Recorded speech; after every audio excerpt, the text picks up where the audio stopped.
it's like a spot dodge on steroids. Yeah, sort of. But yeah, Mewtwo, one of my favorite characters to play in this game. Really, really like it. Of course, opening up with that Reflect is insanely beneficial, especially against a player like RJ. The quick tech chases here from Great have been immaculate, right? Backing on 54% unanswered, willing to be preemptive with these Shadow Balls at range. Let RJ charge that charge shot because it's so much more central to his game plan, especially when those, not confusion, when I'm totally blanking on the name of it, side special comes out and is able to reflect it, right? Kind of block that option off the table. That being said, we're seeing RJ make great adjustments here with his movement, use these bombs, catch the adjustment, and really force Grade to get creative with how he and the disable coming out there, the down B, so good off ledge. You see the mix-up of the stall with the confusion off the ledge. Such a good stall, and teleporting right through, just not foregoing any stage control, not even risking a ledge trap there against RJ. Me telling people it's not named confusion. I would lie to the people about not You gotta lying lie to people. That's the mix-up. That being said, once again, that preemptive Shadow Ball coming out, we've seen Grade make such great use of these low, mid-percent charge Shadow Balls, right? Just to create pressure, force RJ to not get the charge on his own charge shot, force them to scrap where Mewtwo's kind of got that extra range, got this extra mix-up because of that confusion, because of that disable, that his low percent charge shot is going to do a lot more most of the time in this matchup because of that reflector to back him up than RJ's is gonna do. Not to mention, there's actually not as much end lag on uncharged Shadow Ball as there is on uncharged charge shot. So that's why we see Grade using the mix-up of like the double jump cancel charge shot just to try to bait a shield, potentially try to bait a jump, and he's trying to play around that. So that's why his neutral looks so staggered. Look at the way he's double jump canceling the Shadow Balls, finding that forwarder in the jump caller as well. Exactly what you said. I really like that point about the less end lag, right? We're seeing a lot of these charge shots get released around the same time, but Great is abusing that lower end lag to be able to find the reflector to boot, using those uncharged chargers to force out RJ's own, or force him to hold them and put them away. That being said, RJ gonna use that active forward air to call out the spot dodge, lock down the stop, get on the board, but he needs to find a way out of this tail blender. A grab's a good way to start getting Mewtwo in the air where he's floating, where that big hitbox really hurts him. Is a good idea, but you have to capitalize on it, and you can't let Grade keep resetting like this. Yeah, absolutely. And then we've got, once again, you're saying you're letting Grade reset. You're not holding center stage. You got to be forcing to be retreated by these Shadow Balls. Look at the coverage on the platform. Look at the way that the up air and the up tilts are sharking the platforms. You have nowhere to go if you're RJ. And I love that double jump cancel Shadow Ball. You were talking about them earlier. But they're from Grade. He's made such use of landing on these platforms that he mixes it up to drop back down, get away from it, and there you see the edge cancel on the teleport. The footstool disable into the down smash. Gonna do it. Grade getting saucy in the house, Nicholas. Absolutely. Grade showing what he's made of. That Mewtwo, well polished character. Of course, Sora being the newer of the two. You know, Mewtwo not DLC in this game. But Grade, super polished. People forget that Mewtwo can be a really technical character. Very, yeah. I love Wadi. Wadi's the best Mewtwo in the world, hands down. But Wadi also, famously, right, one of the least technical players you're ever going to watch. At all. Famously doesn't do footstool disable, doesn't do the disable tech, doesn't do the other Mewtwo tech that we've really seen Grade put on full display in Game 1. Those cancel Shadow Balls to completely shift momentum, right, fake out platform. And one of the things about Samus is she's a very classical zoner, even though she has these really good up-close tools. She wants to control a very linear space and then catch you for avoiding that. That being said, Grade's movement mix-ups have kind of not allowed RJ to get that established because he doesn't know where Grade is trying to go, and that's really been Grade's X factor so far, is being impossible to pin down. 100%. Like, absolutely, you've nailed it. The down tilt actually going to sweep RJ off of his feet there, but I love that, staggering the approach, saying, okay, are you going to tech in? I have a Shadow Ball already.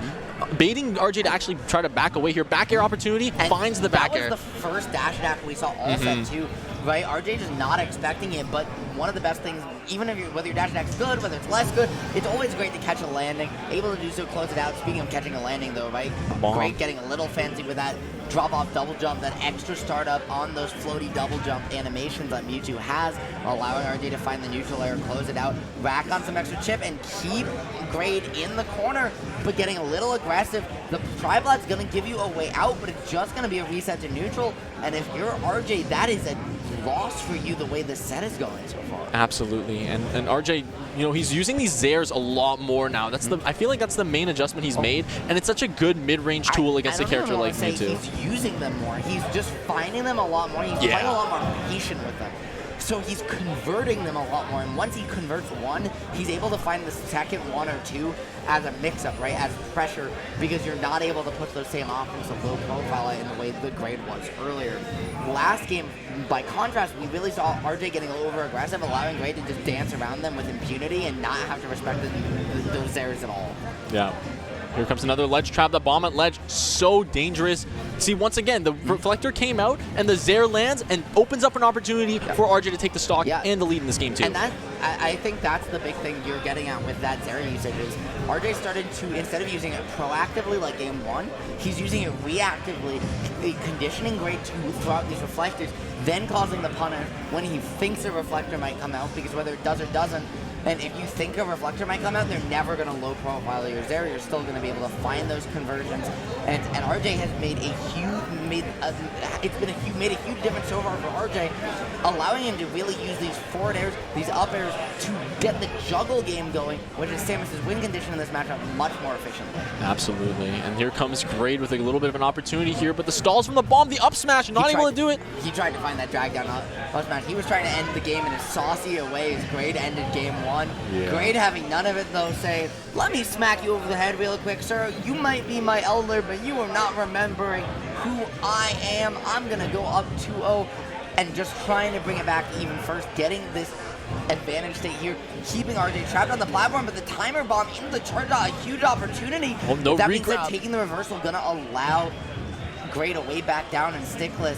This is Grade's last chance. He's doing a great job of locking down RJ's movement, but RJ's getting tricky with it. Yeah, absolutely. Grade is playing a glass cannon character. This is 65%. One good disable at the ledge could actually spell demise for RJ and make this work for this game too. All mean nothing. Well, the confusion coming out, not landing, but the up air, this is huge. And I love that up air, trading with a time bomb as well. Charge shot not fully charged yet, so not able to close it out. I like the drop-off double jump there to take the bomb, get your jump back right, get another option to come back to stage.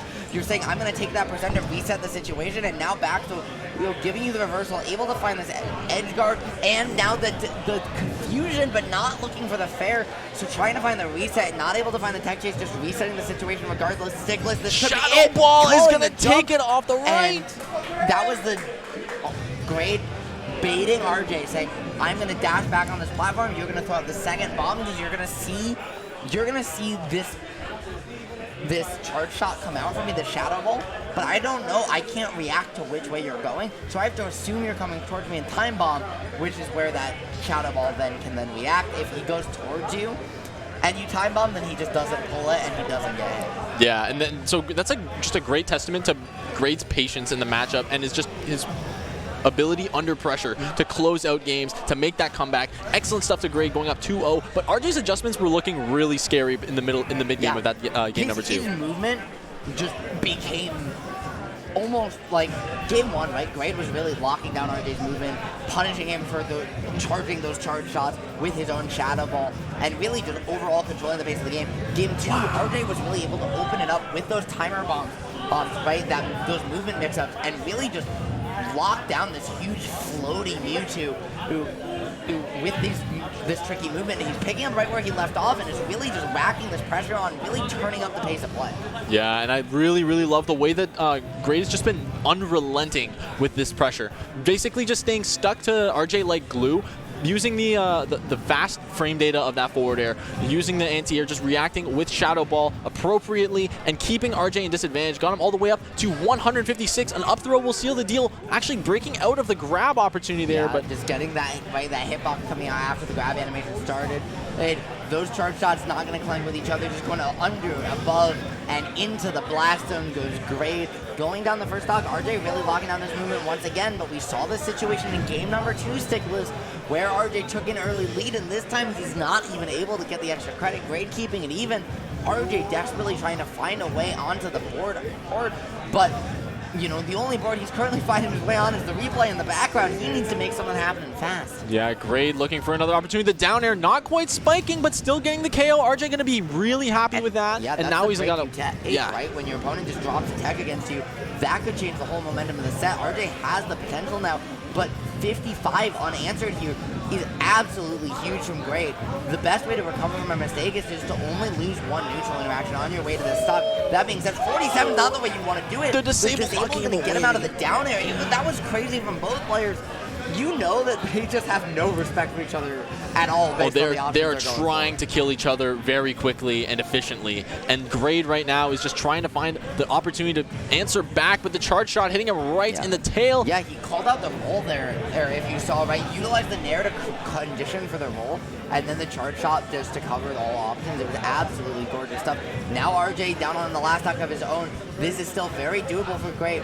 We saw him bring this back just one game ago, racking on the damage. These time bombs could be the X factor a lot, giving RJ just a get off me situation, take that stage control. He's got one ledge trap. What can he make happen? Yeah, I really like the way that Grade's been dropping these shadow balls at like short hop distance, basically calling out the jumps because RJ seems to be really liking the.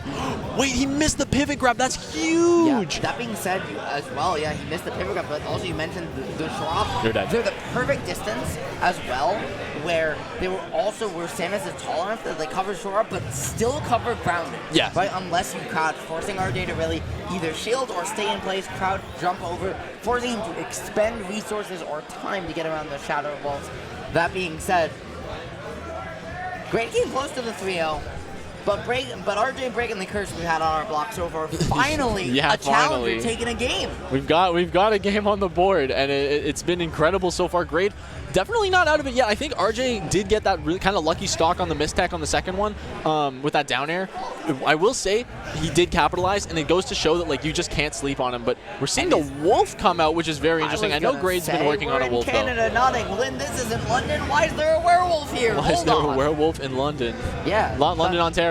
Yeah, Warren's in on. But look at this shine combo. Going. Oh, he's already feeling going. himself. You generally see that either shine combos come out as when a wolf player is feeling themselves. Right, they're very DI dependent. They're very, you know, you have to kind of get a hard read to get them started. You see Jackal, you see other wolves not go for them all the time. But Grade just getting it started, racking on the damage. The question is now, once he's in that raw range, how does he find the read to close the stock out? Because this character doesn't have a ton of kill confirms. Yeah, 100. I agree once again. And there's the charge shot coming through.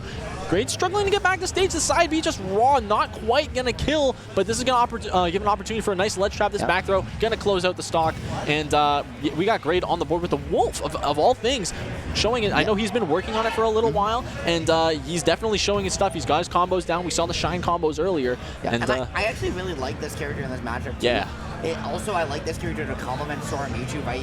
A fast faller with a disjoint to complement, and who's relatively small to complement these big floaty hitboxes your other two characters have on the defensive side, as well as that fast falling speed. That being said, backer not going to do it just yet. You do have RJ in the corner. Can you ledge trap the ledge trapping master? Or these reflectors gonna be huge to keep RJ honest, but you need to be able to hit them. You need to be able to find conversions, and so far Grade just hasn't been able to. RJ has been absolutely on point with how he's playing around Wolf's counterplay in this matchup. Oh, ledge trap opportunity was dropped by Grade, as now he's looking for another opportunity. Good patience, finds the back air on the air dodge to Plat, and now RJ's going to answer back from a full stock deficit. We've seen Samus actually rack up a lot of damage before. This is not a character who's shy of dealing a lot of damage, a lot of combos, but Grade's not going to let that go for free. I like the intentional drop on that forward air there. Try and reset, continue the juggle. Able to do so, utilizing that platform to his advantage to get the coast to coast. Not able to find too much after, just resetting to neutral, getting caught in the startup of dash attack with that charge shot. That being said, baiting out the tether grab. And right now, Grade is just playing fundies to the core. It's given him a full stock lead stickless. He's just trying to close this one out 3-1. He does not want a game 5 to show The up. back throw going to put Grade off stage, whiffing the dash attack. No punish on either of those. That was a little bit of spaghetti as RJ charging the charge shot, gets the ledge trap. Off stage once again is Grade as he comes back with a get-up attack. No, the B reverse laser miss input. Losing the stock, losing it like that. You saw him throw his hand out down there. The player cam. You can tell he's a little bit tilted, but he also knows just how close he is. He just needs 1, 2 more hits, 1 more interaction, 1 beat on an up smash, on a down smash, on a forward, on any smash attack, really, on a back air to boot. He just needs to find something, get creative, but ARJAY very capable of bringing this one back. If he can't, how is Grade gonna close it out? I love how can he clutch up? I love how Or is Grade's ARJAY gonna repositioning force here. the game He's repositioning right to roll distance. Every single time, Grade's trying to find him at roll distance, and he's not giving it to him. ARJAY is just being so stoic, just staying put, completely patient. And that weak hit on the dash attack, beautiful positioning from ARJAY to force that out, and the bait on the neutral, get him into the roll. Down throw, gonna not do it just yet. You just want to reset this ledge trap situation. Down angled F tilt, it catches jump, which we just saw. Neutral, get up, attack. Everything except roll. Just beautiful stuff there from